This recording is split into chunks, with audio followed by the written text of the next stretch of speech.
মমতাময়ী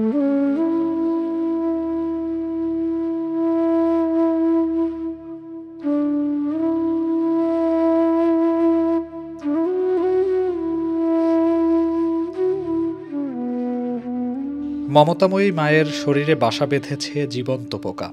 যন্ত্রণায় কাতরাচ্ছেন বৃদ্ধা মা। বলুন তো, ঠিক কতদিন একজন মানুষ রাস্তায় পড়ে থাকলে শরীরে ভয়াবহ পোকায় বাসা বাঁধে? তবে কি এই নির্মম দৃশ্য নজরে আসেনি কারো? অজ্ঞাত বৃদ্ধা মা হাতে ও পায়ে ভয়াবহ পচন নিয়ে পড়েছিলেন ঢাকা মেডিকেল কলেজ হাসপাতাল গেটের বিপরীতে রাস্তার পাশে। আপনি এই বৃদ্ধ মাকে কিভাবে পাইলেন? আমি বাসতে আসা যাওয়ার পথে ওনাকে মাঝে মাঝে দেখতে পেতাম। উনি হচ্ছে ঢাকা মেডিকেল কলেজের গেটের অপোজিটে উনি রাস্তার মধ্যে শুয়েছিল। একদিন আমি ওনাকে দেখতে পাই, তারপরে আমি ওনার কাছে যাই, যাওয়ার পরে আমি ওনাকে কিছু খাবার কিনে দিই। এরপর দিন আবার সেই দিন ওনাকে দেখতে যাই, যাওয়ার পরে দেখি উনি খাবারগুলো খায়নি। তারপর থেকে চিন্তা করলাম কীভাবে তো আর হয় না, কারণ উনি খাবার কিনে দিয়ে গেলেও খাবার খায় না বা ওনার অবস্থা খুবই খারাপ।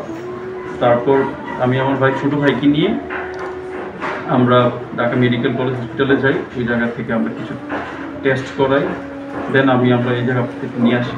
হাতে ও পায়ে লাখো পোকার ছটফটানি ও অসহ্য যন্ত্রণা নিয়ে কেন এই মা পড়ে আছেন রাস্তায়? তবে হঠাৎই বৃদ্ধা মা নজরে আসেন দুই শুভাকাঙ্ক্ষী ভাইয়ের।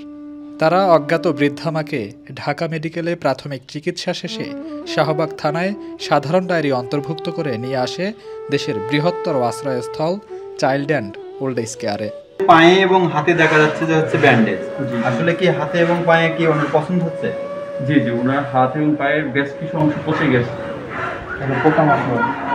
তাতে ডাক্তার কি বলছে যে আসলে হাত পায়ে যে পছন্দ ধরেছে সেটা কি ওনারা হচ্ছে মোটামুটি ইমপ্রুভ করে দিছে, না হচ্ছে যে এই অবস্থায় আপনাদেরকে হচ্ছে নেম কেটে মানে নাম কাটিয়ে হচ্ছে যে আপনাদের হাত তুলে দিছে? না, আমাদের ডক্টররা জাস্ট আমাদের টেস্টগুলো করে দিয়েছে, বা এছাড়া তারা কিছুই করেন না। আপনারা যারা এই মুহূর্তে ভিডিওটা দেখতেছেন, আসলে হচ্ছে যে ওনার পায়ের হচ্ছে গাটা থেকে পায়ের পাতা পর্যন্ত এবং হাতের অনেকটাই অংশ হচ্ছে পছন্দ ধরেছে।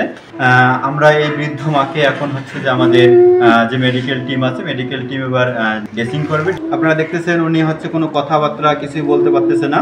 হাতে পায়ে যে পছন আছে সেই পছনের হচ্ছে যন্ত্রণায় উনি কাতরাচ্ছে। আপনারা ভিডিওটি শেয়ার করবেন যেন হচ্ছে ওনার আমরা পরিবার খুঁজে পাই।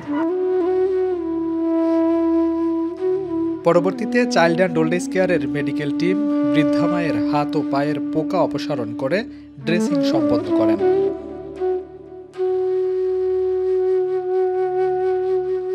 আমাদের দৃঢ় বিশ্বাস, এখানকার সেবা ও পরম মমতায় বৃদ্ধা মা খুব শীঘ্রই সুস্থ হয়ে উঠবেন এবং ফিরে পাবেন তার পরিবার পরিজন।